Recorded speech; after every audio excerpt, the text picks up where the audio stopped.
नमस्कार, आगाज टाइम्स देख रहे हैं आप। मैं हूं आपके साथ पलक शर्मा। वक्त हो गया है मॉर्निंग आगाज का, तो आइए रुक करते हैं इन प्रमुख खबरों की ओर, जहां पहली खबर कानपुर नगर से है। कानपुर नगर में पुलिस उपायुक्त अपराध व अपर पुलिस उपायुक्त अपराध के निर्देशन में साइबर क्राइम थाना पुलिस ने ठगों को किया गिरफ्तार। आपको बता दें, अश्लील वीडियो देखने व क्राइम ब्रांच का अधिकारी बताकर जेल भेजने की धमकी देकर पीड़ित से ठगे थे रुपए, और साथ ही पीड़ित ने साइबर थाना प्रार्थना पत्र देकर कराया था मुकदमा दर्ज। साइबर टीम ने 5 शातिर ठगों को किया गिरफ्तार। आरोपी सुरेश और साथ ही अमन विश्वकर्मा, विनय सोनकर, दिनेश सिंह और साथ ही पंकज सिंह को किया गिरफ्तार। ठगों के पास से 4 मोबाइल, 1 डेबिट कार्ड और 2600 नगद, 1 मोटरसाइकिल बरामद हुई है। पुलिस उपायुक्त अपराध द्वारा साइबर टीम को 25,000 रुपए नगद पुरस्कार देने की घोषणा की गई है। शातिर ठगों को गिरफ्तार करने में थाना साइबर प्रभारी सतीश यादव और निवासी अमान सिंह और साथ ही आपको बता दें कमलापति और साथ ही यादव, उप निरीक्षक विनोद और साथ ही शिव शेरन और साथ ही नितिन कुमार शुभम की रही अहम भूमिका।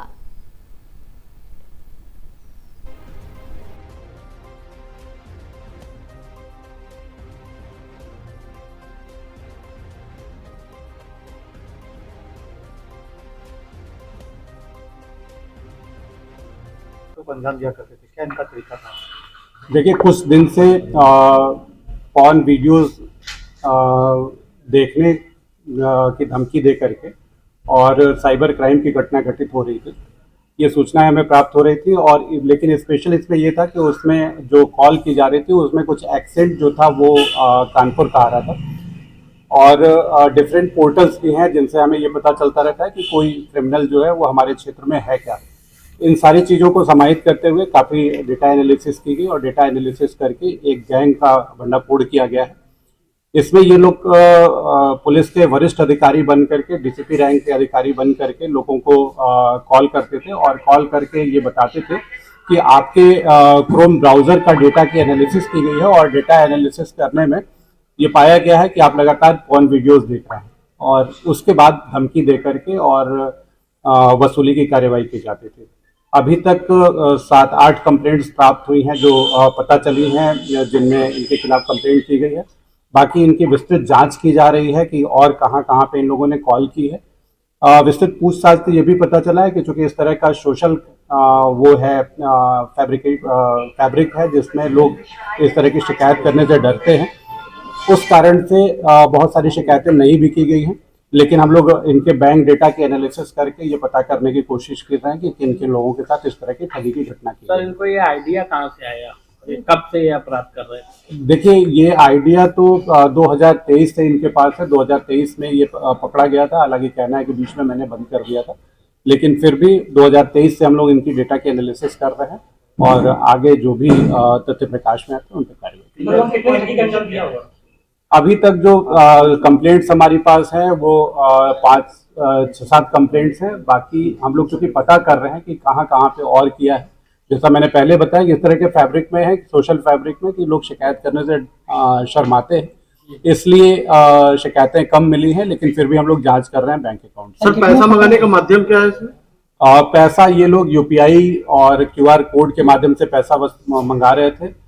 कुछ पैसे डिफरेंट अकाउंट्स में मंगाए गए, म्यूल अकाउंट्स क्रिएट लिए गए हैं, और उन म्यूल अकाउंट्स में से पैसे मंगा करके और फिर विड्रॉ किए जा रहे हैं। 5 आरोपियों की गिरफ्तारी की गई है, इनसे 3 मोबाइल फोन और बाकी चीजें बरामद की गई है। कुछ अन्य साथी फरार? हाँ, अभी विस्तृत पूछताछ के बाद कुछ लोगों के नाम प्रकाश में आए। कितनी रकम ली है लोगों से? अभी तक जो मिला है वो करीब 1.5-2 लाख रुपए तक की ही मिली है, लेकिन इसमें चूंकि बैंक डेटा के एनालिसिस।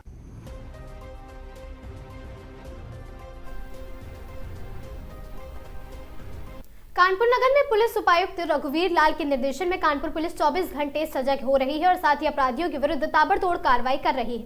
इसी कड़ी में दबोचे गए 4 शातिर अपराधी अपर पुलिस उपायुक्त अर्चना सिंह ने बताया कि 15 दिसंबर की रात को रावतपुर बस स्टैंड पर लखनऊ निवासी अध्यापक राजकुमार भारती को कार सवारों ने फर्रुखाबाद ले जाने के लिए कार में बिठा लिया, और साथ ही आगे जाकर वादी राजकुमार भारती के साथ 4 युवकों द्वारा मारपीट शुरू कर दी गई, तथा पर्स, एटीएम कार्ड, मोबाइल, 2000 रुपए व अन्य दस्तावेज लूट कर उन्हें दादा नगर में उतार के भाग गए हैं, और साथ ही तहरीर को अमल में लाते हुए काका देव पुलिस ने मुखबिर व सीसीटीवी फुटेज की मदद से घटना का खुलासा किया है। चारों अभियुक्तों को काका देव पुलिस ने गिरफ्तार कर लिया है। पकड़े गए 4 अभियुक्तों में 3 बाल अपचारी और अभियुक्त के विवेक व तीनों बाल अपचारी के पास से 1 अदद ID कार्ड और 1 अदद वीवो मोबाइल, घटना में प्रयुक्त 3 रेंज और साथ ही घटना में प्रयुक्त 1 अदद सेंट्रो कार व 550 रुपए नगद बरामद किए हैं। चारों अभियुक्तों को अग्रिम विधिक कार्रवाई के उपरांत भेजा जा रहा है न्यायालय। और साथ ही SHO राजेश कुमार शर्मा के नेतृत्व में उप निरीक्षक किशोरी नंद और सिंह और साथ ही अरविंद कुमार, पवन कुमार, अमित कुमार, वहां उप निरीक्षक, महिला उप निरीक्षक दीक्षा व हेड कांस्टेबल रंजीत कुमार शर्मा ने इस गिरफ्तारी को अंजाम दिया है। ये थाना काका देव पर 16/12/2025 को वादी श्री राजकुमार द्वारा आकर के सूचना दी गई कि 15/16 की दरमियानी रात को लगभग रात 12:30 बजे के करीब वे गाड़ी का इंतजार कर रहे थे रावतपुर रेलवे स्टेशन के पास। तभी जो है एक कार आकर के उनके पास रुकी और उनके द्वारा पूछा गया कि आपको कहाँ जाना है, तो उनके द्वारा बताया गया कि मुझे फर्रुखाबाद जाना है। कार सवार द्वारा उनसे कहा गया कि आप बैठ जाएँ, हम फर्रुखाबाद ही जा रहे हैं। वो गाड़ी में बैठ गए और थोड़ा दूर आगे जाने पर जो कार सवार युवक थे उनके द्वारा उनके साथ मारपीट की गई और उनके पैसे, उनका मोबाइल फ़ोन, उनका ID कार्ड, अन्य दस्तावेज और ATM कार्ड ये सब छीन लिया गया और उन्हें फिर दादा नगर के पास छोड़ दिया गया।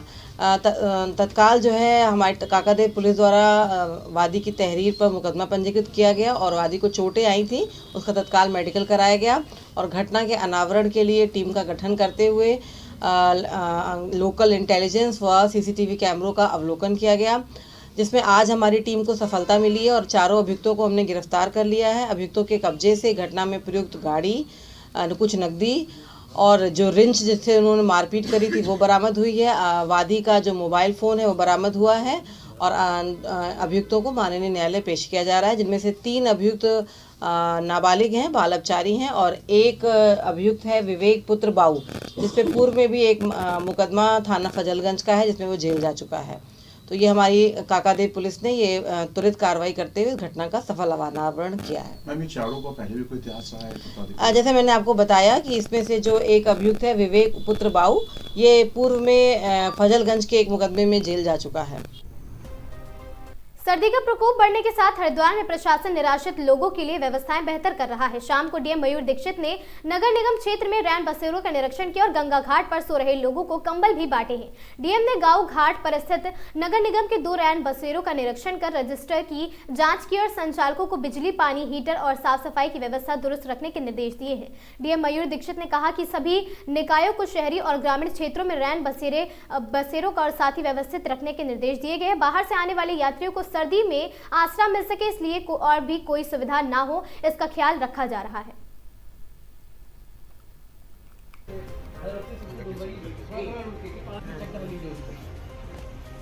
और सबके ID कार्ड और नाम साफ कर लेते हो, यूज करते हैं। ये खराब है।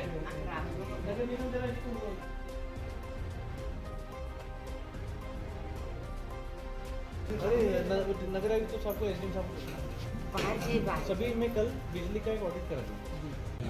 देखिए, सर्दियों को लेकर माननीय मुख्यमंत्री जी के निर्देश हैं कि सभी व्यवस्थाएं चाक चौबंद हो। इसी क्रम में आज नगर निगम और जिला प्रशासन ने संयुक्त निरीक्षण किया है। जितने भी हमारे रैन बसेरे मुख्य स्थानों पर हैं उसका निरीक्षण किया जा रहा है और केवल हरिद्वार नगर में ही नहीं, पूरे जिले में हमने जगह जगह रैन बसेरे बनाए हैं, जहाँ पर नगर निकाय और ग्रामीण क्षेत्रों में भी जहाँ पर यात्रियों का आना जाना रहता है वहाँ पर सामुदायिक भवनों में रैन बसेरों बनाए गए हैं। आज रैन बसेरों का निरीक्षण किया गया है, उसमें बिजली की सप्लाई को लेकर एक सेफ्टी ऑडिट करने के लिए डायरेक्शंस दिए गए हैं। साथ ही हीटर्स की जो क्वालिटी है उसको चेक करने को बोला गया है और जो कंबल, चादर, बेडशीट, पिलो कवर है उसका रेगुलर क्लीनिंग हो और आने जाने वालों का प्रॉपर रिकॉर्ड रखा जाए, इसके बारे में भी बता दिया। खबर रामनगर से है, जहां न्यायालय अपर सेशन न्यायाधीश रामनगर जिला नैनीताल की कोर्ट में पूछड़ी ग्राम प्रधान हज्जन नरगिस के ससुर अब्दुल कादिर 66 वर्षीय को ट्रैक्टर से कुचलने के प्रयास के मामले में नामजद अभियुक्त नाजिश की बेल निरस्त कर दी गई है। इस मामले में शकील अहमद वादी के अधिवक्ता दीपक जोशी ने न्यायालय में मजबूती से तथ्यों को रखा और मामले में बुजुर्ग को गंभीर चोटें पहुंचाने की पुष्टि मेडिकल रिपोर्ट में भी कराई गई थी।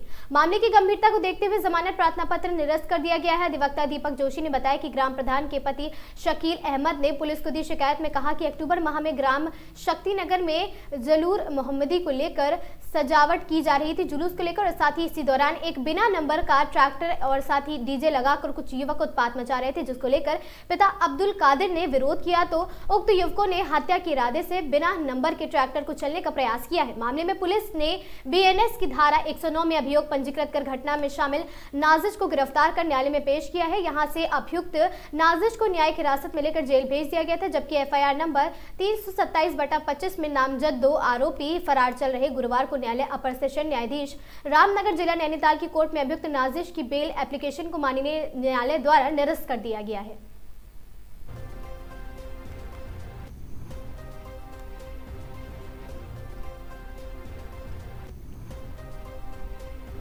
खबर श्रावस्ती से है, जहां कोर्ट का करारा वार। आदेशों की अनदेखी पर पुलिस अफसर कटघरे में है। कई थानों के एसएचओ तलब। आपको बता दें, महकमे में हड़कंप ही नहीं और साथ ही खलबली भी मच गई। इलाहाबाद हाईकोर्ट के आदेशों को ठेंगा दिखाना पड़ा भारी। सिविल जज, न्यायिक मजिस्ट्रेट और श्रावस्ती ने दिखाई कानूनी सख्त। सिरसिया, इकोना, मलहीपुर, हरदत्तगंज, गिरंट और भिनगा में एनएमपीटी सभी थानों में एसएचओ को नोटिस पर नोटिस और फिर भी जवाब नदारद है। और साथ ही कोर्ट को 2 टूक चेतावनी कोर्ट की है कि जानबूझकर अवहेलना बर्दाश्त नहीं की जाएगी। 20 दिसंबर को खुद हाजिर होइए, वरना अवमानना और कड़ी कार्रवाई तय। सूत्रों की माने तो एसएचओ पर स्तर मची भगदौड़ और साथ ही अफसरों में कानूनी शिकंजे का डर है। अब सवाल यही है, आग की तरह सुलग रहा है, क्या पुलिस खुद को कानून से ऊपर समझ रही है या कोर्ट की सख्ती से बदलेगी कार्यशैली?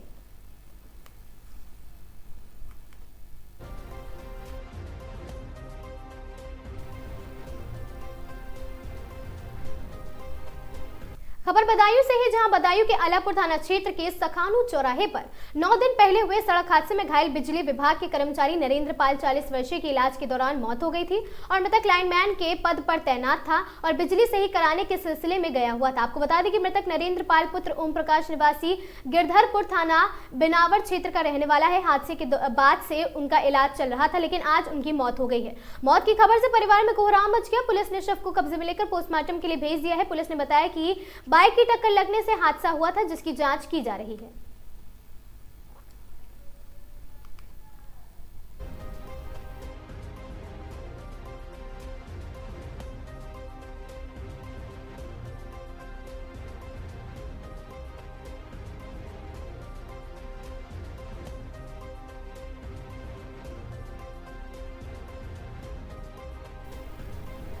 क्या नाम है तुम्हारा? अनिकेत। अच्छा, आपके पिताजी के साथ क्या घटना हुई है, क्या है पूरा मामला? उनका एक्सीडेंट हुआ था सकान के सामने। अच्छा, काय से हुआ था? बाइक से हुआ था, पैदल जा रहे थे। अच्छा, कब हुआ था एक्सीडेंट? ये हुआ था 10 तारीख को। अच्छा, ये किसी विभाग में कर्मचारी हैं क्या? हाँ, विद्युत विभाग में। अच्छा, पुलिस को सूचना वगैरह दी है? हाँ, दी है। अगली खबर बदायूं से है, जहां बदायूं अलापुर थाना क्षेत्र के सुंदरनगर दारानगर गांव में जमीनी विवाद के चलते एक युवक की हत्या का मामला सामने आया है। मृतक के पिता रामपाल सिंह का आरोप है कि परिवार के ही लोगों ने उनके बेटे की चाकू से गोदकर हत्या कर दी है। मृतक मोनू 35 वर्षीय पुत्र रामपाल सिंह निवासी सुंदर दारानगर थाना अलापुर जिला बदायूं का रहने वाला था। उसकी शादी हो चुकी थी और उसके 3 छोटे छोटे बच्चे भी हैं। आपको बता दें कि रामपाल सिंह ने बताया कि परिवार के ही लोगों से जमीनी विवाद पहले से चला आ रहा था। उन्होंने आरोप लगाया कि परिवार के ही लोगों ने उनके बेटे को पहले खाना खिलाया, फिर शराब पिलाई और उसके बाद उसकी चाकू से गोदकर बेरहमी से हत्या कर दी। शव को पेड़ के नीचे फेंककर आरोपी फरार हो गए।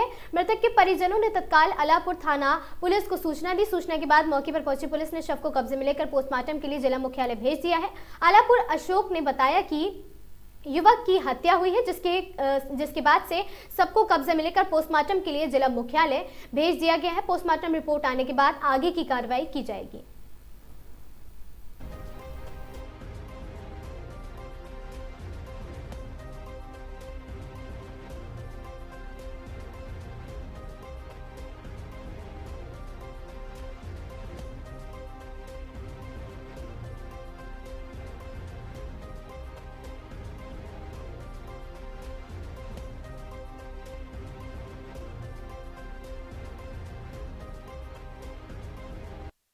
मेरा नाम रामपाल सिंह। अच्छा, आपके बेटे के साथ क्या घटना हुई है, क्या है पूरा मामला? मेरे बेटे के साथ ये घटना हुई है, जो मेरे परिवारी हैं उन्होंने उनको रोटी पानी खूब खिलाया, दारू पिलाई। दारू पिलाने पर और उन चाकुओं से मारकर और मेरे बेटे के लिए पकड़ के नीचे डाल दिया। मैं मंत्री के जहाँ से पहुँचा, मुझे सूचना मिली तो मेरी जो भाई की लड़की है आरती, उसने कहा कि ऐसे ऐसे मोनू मोटरसाइकिल जे खड़ी है और मोनू भैया जो मरो पर वो, तब मैंने देखा तब कहीं होश उड़ गए थे। सब लोग वायरलेस फ़ोन हमारे लिए करो और हर जगह करे। तब मैं पहुंचा तब मेरे दुश्मन प्रदीप, नन्हे और मुकेश और बिट्टू देवी और आशा नन्हे की पत्नी, इनने खूब खाना खिला के और दारू पिला के और उसको चाकुओं से मार के और डाल दिया। 18 दिसंबर 2025 को कलेक्ट्रेट सभागार में जिलाधिकारी डॉक्टर राजेंद्र पैसिया की अध्यक्षता में राष्ट्रीय स्वास्थ्य मिशन के अंतर्गत जिला स्वास्थ्य समिति शासी निकाय की मासिक समीक्षा बैठक का आयोजन किया गया। बैठक के अंतर्गत पूर्व जिला स्वास्थ्य समिति की बैठक के बिंदुओं पर क्या अनुपालन हुआ उस पर चर्चा की गई। जननी सुरक्षा योजना को लेकर भी आवश्यक दिशा निर्देश दिए गए तथा FRU तथा HMIS पोर्टल पर ANC जांच, प्रसव तथा टीकाकरण और साथ ही RCH फीडिंग और CHO द्वारा संजीवनी OPD स्थिति विकासखंड स्तर पर चर्चा की गई। जिलाधिकारी ने संबंधित को निर्देशित करते हुए कहा कि किसी भी CHC का प्रतिदिन औसत 10 से कम आता है तो उन पर आवश्यक कार्रवाई हो जाए और साथ ही आभा ID को लेकर भी चर्चा की गई है। जिलाधिकारी ने संबंधित को निर्देशित करते हुए कहा कि आभा ID की प्रगति बढ़ाने के लिए एक अभियान चलाया जाए तथा प्रत्येक आशा का प्रतिदिन का लक्ष्य निर्धारित किया जाए और साथ ही ई-कवच पर आभा ID तथा ई-कवच पर सैम बच्चों को लेकर भी चर्चा की गई है और वहीं पर VHSND सत्र आशा क्लस्टर और साथ ही meeting, vaccine updation, zero vaccination पर भी चर्चा की गई। प्रस्तुत जिला कार्यक्रम प्रबंधक संजीव राठौर द्वारा की गई। राष्ट्रीय स्वास्थ्य मिशन जनपद संभल की मासिक समीक्षा बैठक में अपने कार्य के प्रति लापरवाही बरतने पर जनपद की 30 आशाओं के निष्कासन की संस्तुति भी की गई। इस अवसर पर मुख्य विकास अधिकारी गोरखनाथ भट्ट, मुख्य चिकित्सा अधिकारी डॉक्टर तरुण पाठक, कार्यवाहक मुख्य चिकित्सक अधीक्षक डॉक्टर अजवर और साथ ही कमाल, आपको बता दें कि कमाल एवं समस्त SOIC एवं संबंधित अधिकारी वहां पर कर्मचारी उपस्थित रहे।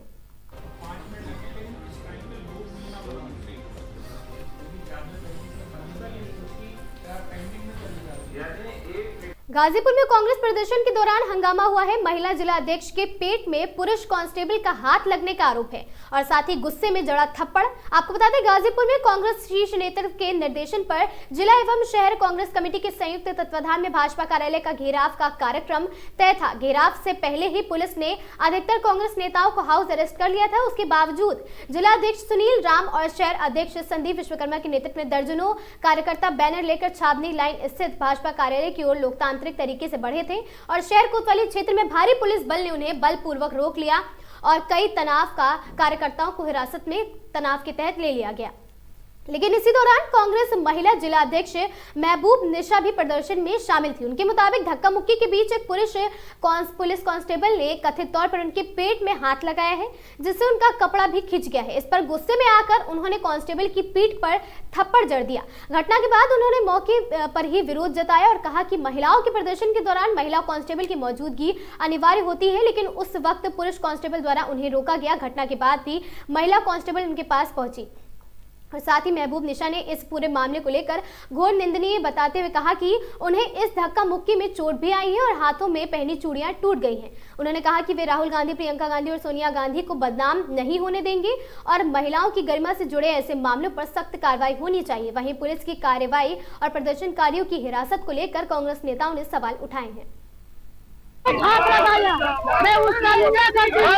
आज देखिए जिस तरह जो है यह तानाशाह भारतीय जनता पार्टी की सरकार ने जिस तरह हमारे जननायक नेता श्री राहुल गांधी जी, हमारी यूपीए चेयरपर्सन सोनिया गांधी जी को ये अपने सरकारी तंत्र ईडी के बल पर जिस तरह 72 घंटा बैठा करके उनको मानसिक तौर से प्रताड़ित किया, उनके ऊपर झूठा आरोप लगाया, नेशनल हेराल्ड से लेकर के तमाम तरह के आरोप लगाया, जिसको कोर्ट ने जो है सात पाक साबित किया है और यह भारतीय जनता पार्टी के नापाक इरादे को, नापाक मंसूबे को जो है नाकाम किया है। मैं कोर्ट के इस आदेश का मैं उनका जो है सराहना करता हूं और ये भारतीय जनता पार्टी की घोर निंदा करता हूँ कि जिस तरह उस पूरे देश के अंदर यह जोगी जी की तानाशाह सरकार ने जिस तरह कांग्रेस के बल पर झूठा आरोप लगाया है, कांग्रेस को जो पुलिस के बल पर जो हम लोग जो है गांधी तरीके से हम लोग उत्तर प्रदेश कांग्रेस कमेटी के सम्मानित प्रदेश अध्यक्ष क्रांतिकारी प्रदेश अध्यक्ष अजय राय के निर्देश पर हम लोग इस भाजपा के कार्यालय को घेरा डालो डेरा डालो के तहत हम बताना चाहते हैं कि भारतीय जनता पार्टी तेरे मंसूबे को कांग्रेस का एक एक कार्यकर्ता नाकाम कर देगा। चाहे जितना तुम्हें पुलिस के बल पर जितना रोकना हो रोको, लेकिन हमारे कांग्रेस का एक एक सिपाही डरने वाला नहीं है। हम राहुल गांधी के सिपाही है, हम सोनिया गांधी के सिपाही है। हमारा कांग्रेस का एक एक कार्यकर्ता डरने वाला नहीं है। हम लोग लड़ने वाले हैं। स्वतंत्रता से लेकर के आज तक इस देश को अगर बचाने की बात आई है, कांग्रेस का तो संघर्ष में कांग्रेस तो जो है संघर्ष में उसके विरासत में है कांग्रेस के। और आज हमारी मांगे है कि जिस तरह ईडी के बल पर जिस तरह जो है यह सरकार झूठा आरोप लगा रही है, उनके ऊपर भी जो है मोदी के ऊपर भी जो है मुकदमा होना चाहिए। ये मानहानि का मुकदमा होना चाहिए। उनको जेल जाना चाहिए। उन नेताओं को जो अधिकारी जो है उनके कहने पर उनके सरकार के इशारे पर अगर लोकतंत्र की हत्या कर रहे हैं तो निश्चित रूप से उसकी जांच होनी चाहिए और उनको जेल जाना चाहिए। हमारे नेता जननायक राहुल गांधी जी और सोनिया गांधी जी साफ सुथरे हैं, साफ सुथरी छवि है, लेकिन उनके छवि को भी धूमिल करने का काम यह भारतीय जनता पार्टी कर रही है। और उनके इशारे पर जिस तरह आज पूरे प्रशासन के लोग, पूरे गाजीपुर के जो है पुलिस के बल के लोग जिस तरह बल का प्रयोग कर रहे हैं, इसकी घोर मैं निंदा करता हूं और निश्चित रूप से हम सड़क से लेकर सदन तक संघर्ष करते रहेंगे। जय हिंद, जय कांग्रेस। रूपापुर चीनी मिल में गन्ना किसानों के साथ हो रहे शोषण के आरोप लगातार गंभीर होते जा रहे हैं और मिल प्रशासन की लापरवाही के चलते किसान खेत से लेकर मिल परिसर तक दर दर भटकने को मजबूर हैं। कैथा ग्राम सभा निवासी किसान का आरोप है कि सुपरवाइजर राघवेंद्र द्वारा 118 अर्ली प्रजाति के गन्ने की बुआई कराई गई थी, लेकिन मिल प्रशासन अर्ली गन्ने की तौल को तो दूर रजिस्ट्रेड और साथ ही रिजेक्ट श्रेणी में भी गन्ना पर्ची की तौल नहीं कर रहा है। किसान का करीब 12 बीघा गन्ना खेतों में पड़ा है जो समय पर ना कटने से खराब होने की कगार पर है। मिल परिसर में स्थिति और भी चिंताजनक है। गन्ना मिल परिषद में लगे कांटे पर कोई भी कर्मचारी उपलब्ध नहीं रहता है और साथ ही जिससे किसान गन्ना कटवाने और साथ ही तौल के लिए इधर उधर भटकते नजर आए हैं। किसान बताते हैं कि ट्रकों का गन्ना लगातार खाली कराया जा रहा है, जबकि किसानों की गन्ना भरी ट्रॉलियां घंटों तक दिनों तक वैसे ही खड़ी रहती हैं। किसानों का कहना है कि 24 घंटे 48 घंटे और ट्रॉलियां खड़ी रहने के बावजूद तौल नहीं की जाती है, जबकि रात के समय दलालों का गन्ना सीधे तौल होकर मिल में उतारा जाता है और इससे मिल प्रशासन और दलालों की मिलीभगत के आरोप और भी मजबूत हो गए हैं। कड़ाके की ठंड के बावजूद किसानों के लिए न रैन बसेरे की व्यवस्था है और न ही अलाव की, और साथ ही शौचालयों की हालत भी बदहाल है। कहीं गंदगी फैली है तो कहीं पर वहां पर ताले लटके हुए हैं और साथ ही शिफ्ट इंचार्ज द्वारा ट्रॉलियां 12 घंटे में खाली कराने का दावा किया जा रहा है, लेकिन किसानों का कहना है कि 24 घंटे बीत जाने के बाद भी उनकी ट्रॉलियां खड़ी हुई हैं और रिजेक्ट पर्ची और टोकन काटने की व्यवस्था भी पूरी तरह ठप बताई जा रही। सबसे गंभीर बात यह है कि इन तमाम आरोपों और समस्याओं के बावजूद गन्ना मिल के जीएम सिद्दीकी की ओर से कोई जवाब सामने नहीं आया है। किसानों का कहना है कि बार बार संपर्क और शिकायत के बावजूद जीएम सिद्दीकी मामले पर चुप्पी साधे हुए हैं और जिससे आक्रोश और बढ़ता जा रहा है। किसानों ने चेतावनी दी है कि यदि जल्द ही तौल व्यवस्था दुरुस्त नहीं की गई और समस्याओं का समाधान नहीं हुआ तो वे आंदोलन के लिए मजबूर होंगे।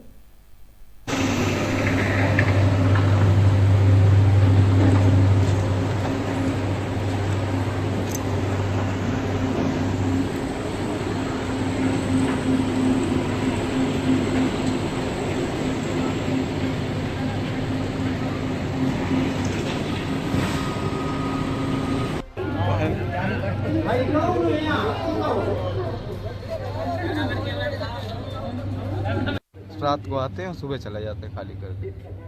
कौन काटते? तो अतुल है, एक तो नाइट में 12 बजे करीब में गुड्डू है, रमेश है। अच्छा, ये लोग रात में आते हैं? हाँ। और रात में ही वापस हो जाते हैं? वापस हो जाते हैं। नहीं, इनकी ट्राली सीधे आती है? सीधे आती है, इस वाले गेट टपलर 18 वाले गेट 18 वाले आती है सीधे?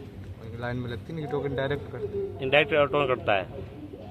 मतलब कोई समय नहीं लगता है, आप लोग खड़े रहते हैं? लोग कई दिन मार्शल आर्ट में खड़े रहते हैं। अच्छा, आपका क्या नाम है? विनीत मिश्रा। कहाँ रहते हो? सरा। सरा कहाँ पड़ता है ये?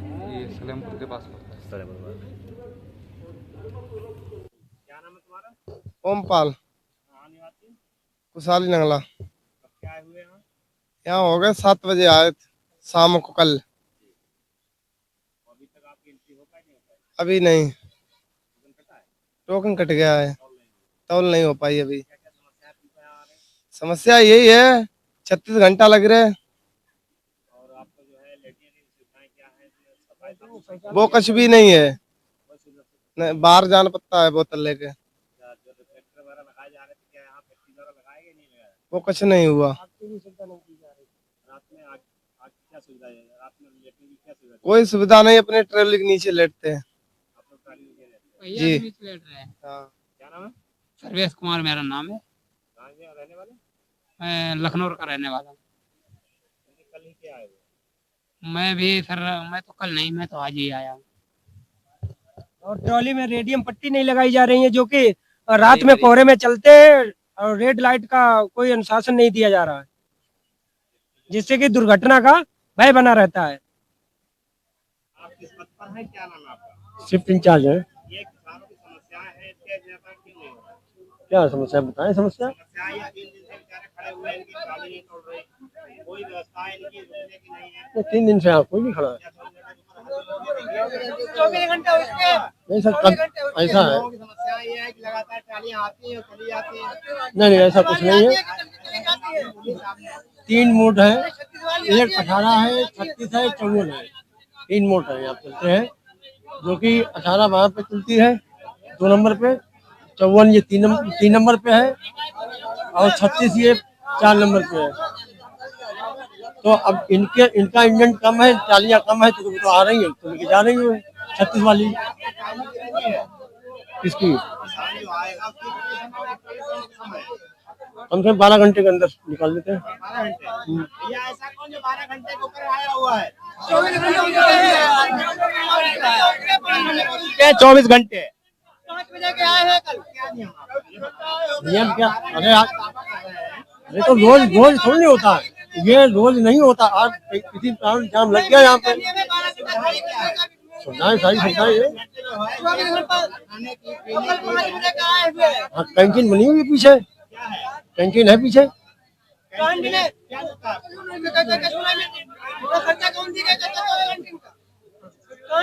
हाँ तो बात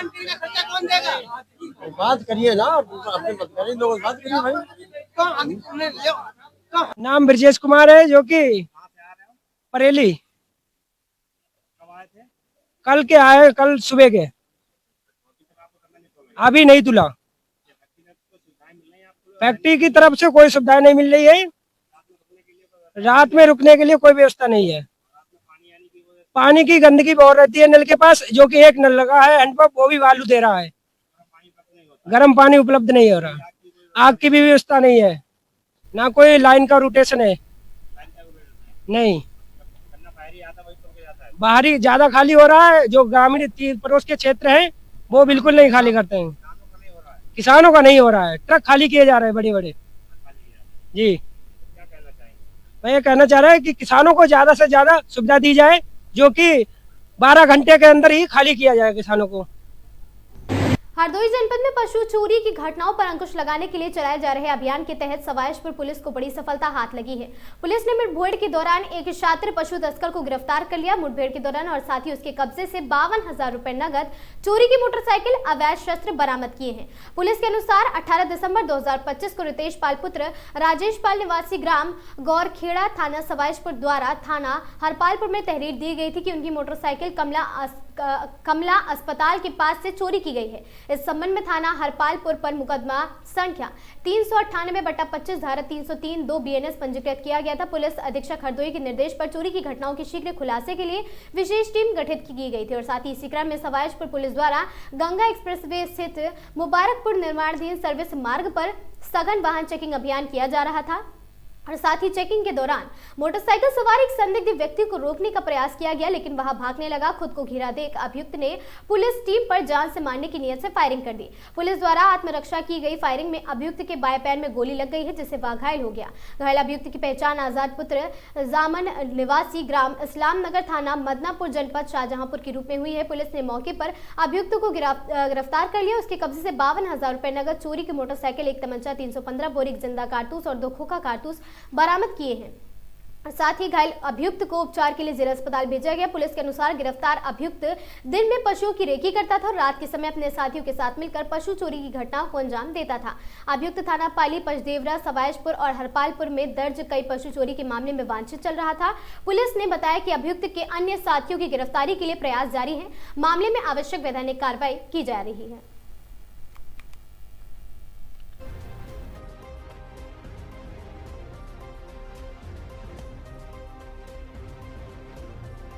थाना सवायजपुर क्षेत्र अंतर्गत गंगा एक्सप्रेस वे स्थित मुबारकपुर निर्माणाधीन सर्विस लेन पर वाहन चेकिंग के दौरान एक शातिर पशु तस्कर आजाद पुत्र जामन निवासी इस्लामनगर पोस्ट बरुआ थाना मदनापुर जिला शाहजहांपुर से थाना सवायजपुर पुलिस की मुठभेड़ हुई है। पुलिस मुठभेड़ में पशु तस्कर आजाद के पैरों में गोली लगी और वो घायल हुआ है। आजाद एक शातिर पशु तस्कर है जो हरदोई जनपद के थाना पाली, पचदेवरा, सवायजपुर के पशु चोरी के अभियोग में वांछित है। इसके पास से एक चोरी की मोटरसाइकिल, एक अदद अवैध तमंचा, कारतूस व 52,000 रुपए बरामद हुए हैं और एक मोबाइल फोन भी इसके पास से बरामद हुआ है। अन्य विधिक प्रक्रिया प्रचलित है। अब अगर छात्राओं के विद्यालयों के आसपास शोधे नजर आए तो खैर नहीं। शाहजहांपुर में बेटियों की सुरक्षा को लेकर पुलिस प्रशासन पूरी तरह सख्त दिखाई दे रहा। खुद एसपी राजेश द्विवेदी ने मोर्चा संभालते हुए स्कूलों के आसपास सुरक्षा व्यवस्था का जायजा लिया है। शाहजहांपुर में छात्राओं की सुरक्षा सुनिश्चित करने के लिए पुलिस ने कमर कस ली है। एसपी राजेश द्विवेदी ने पुलिस फोर्स के साथ छात्राओं के विद्यालयों के आसपास भ्रमण कर बेवजह घूमने वाले लोगों पर कड़ी निगरानी के निर्देश दिए। इस दौरान एसपी ने स्कूलों के गेट के पास लगे सीसीटीवी कैमरों की जांच कराई और सुरक्षा व्यवस्थाओं का निरीक्षण किया ताकि किसी भी संदिग्ध गतिविधि पर तुरंत कार्रवाई की जा सके। और साथ ही एसपी राजेश द्विवेदी ने विद्यालय परिसर में छात्राओं से बातचीत कर उनकी समस्याएं सुनी और आवश्यक आश्वस्त किया कि उनकी सुरक्षा पुलिस की सर्वोच्च प्राथमिकता है। स्कूलों के आसपास दुकानों पर अनावश्यक भीड़ न लगाने को लेकर दुकानदारों को भी सख्त चेतावनी दी गई है ताकि छात्राओं को किसी भी प्रकार की असुविधा न हो। और इसी दौरान महिला एसपी ग्रामीण दीक्षा भवरे और सीओ सिटी पंकज पंत सहित संबंधित थानों के प्रभारी वहां पर मौजूद रहे।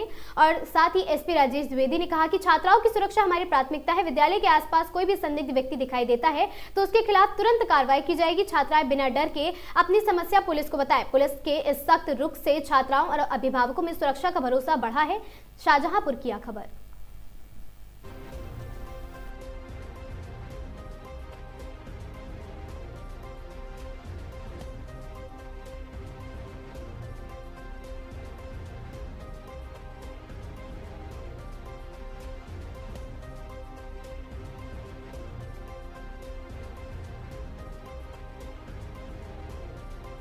जैसा आप जानते हैं विगत 2 माह पूर्व में जो महिला हेल्प डेस्क हुआ करती थी थानों में और जो हमारे एंटी रोमियो स्क्वाड होते थे, ये जो मिशन शक्ति के तहत फेज 5 चल रहा है उसके जागरूकता के कार्यक्रम होते थे, महिला बीट पे कार्यक्रम होते थे, उन सबको समेकित करते हुए प्रत्येक थाने पर मिशन शक्ति केंद्र खोले गए हैं। उसमें पर्याप्त संख्या में पुलिस बल की पोस्टिंग की गई है। ये सभी कार्रवाइयाँ उसी मिशन शक्ति केंद्र के तहत होती हैं, जिसमें कि ये सम्मिलित है कि स्कूल कॉलेज के बाहर खास तौर से जो कन्याओं के और महिलाओं कॉलेजेस हैं उनके बाहर कोई असामाजिक तत्व, कोई शोधे ना घूमते पाए जाए। इस सब के लिए हमने पहले भी कार्यक्रम चलते रहे, लेकिन आज एक पूरे जनपद में एक साथ किया गया है ताकि एक संदेश जाए और जो हमारी छात्राएं हैं उनके अंदर एक सुरक्षा की भावना हो। असामाजिक तत्व हैं उनके अंदर भय व्याप्त हो कि अभी तो सभी थानों में और सभी थानाध्यक्ष अपने अपने थाना क्षेत्रों में जैसा जो स्कूल छूटने का टाइम है वहाँ स्वयं इस तरह की चेकिंग कर रहे हैं। और पाया गया है कि कुछ जगहों पर कोई ठेले के नाम पर, कभी कोई दुकान के नाम पर उस बहाने से लोग आकर के खड़े होते हैं। इसको भी स्टॉप करना पड़ेगा। और कुछ जो ऐसे तत्व हैं जो कि खास उसी समय पर ही घूमते पाए जाते हैं जबकि छुट्टियां हो रही हैं, उन पर भी नजर रखी जाएगी, कार्रवाई की जाएगी। मॉर्निंग आगाज की इन खबरों में आज के लिए बस इतना ही। ऐसी खबरों से लगातार जुड़े रहने के लिए बने रहें हमारे साथ और देखते रहें आगाज टाइम्स।